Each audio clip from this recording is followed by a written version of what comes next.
பாரதியை போற்றுகிற விழாவில் போய் நின்று பாரதியை போற்றிட்டு போறதுல யாருக்கும் எந்த பிரச்சனையும் கிடையாது. பாரதியை போற்றுவதற்கு இங்கே யாருக்கும் எந்த சிக்கலும் இல்லை.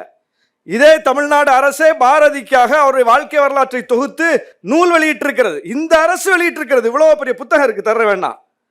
பாரதியை போற்றுகிறது இந்த அரசு.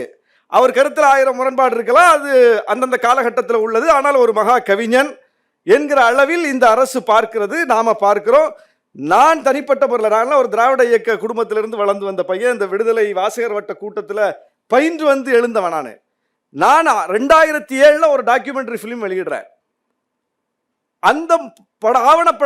அந்த ஆவணப்படத்தினுடைய முதல் தொடக்கமே சொந்த சகோதரர்கள் துன்பத்தில் சாதல் கண்டும் சிந்தை இறங்காரடி கிளியே செம்மை மறந்தாரடி என்று பாரதியினுடைய வரிகளை போட்டு தான் நாம அந்த படத்தை நான் ரிலீஸ் பண்ணேன். அப்ப நமக்கு பாரதி மேல காழ்ப்பு கிடையாது. திராவிட இயக்கத்திலிருந்து உருவாகி வந்த ஒரு பையன் எப்படி பாரதியை கோட் பண்றான்? இவர் போய் நின்னார சீமானண்ண மேடையில, விஜில் மேடையில, அந்த மேடையில் இருந்த ஒருவராவது பாரதிதாசனை கோட் பண்ணுவாங்களா? சொல்லுங்க.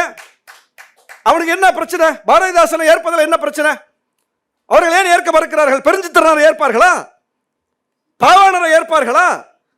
ஏற்க மாட்டார்கள். அங்கதான் பிரச்சனை இருக்கு. பாரதியை இங்கே ஏற்கிற காட்சியை பார்க்கிறோம். ஆனால் மறந்து கூட இவர்கள் எந்த மேடையில் போய் நின்றார்களோ, இவர்கள் எந்த தரப்பை அன்றைக்கு அடையாளப்படுத்தினார்களோ, அதில் ஒருவர் கூட பாரதிதாசனையோ பாவாணரையோ பெருஞ்சித்திரனாரையோ தமிழ் மொழிக்காக, உரிமைக்காக, மாநில சுயாட்சிக்காக காலமெல்லாம் பாடிய பெரியோர்கள், இப்ப சீமானண்ண சொல்றாருல, அந்த பெரியோர்களில் ஒரு பெரியோரை கூட வலதுசாரிகள் போற்ற மாட்டார்கள்.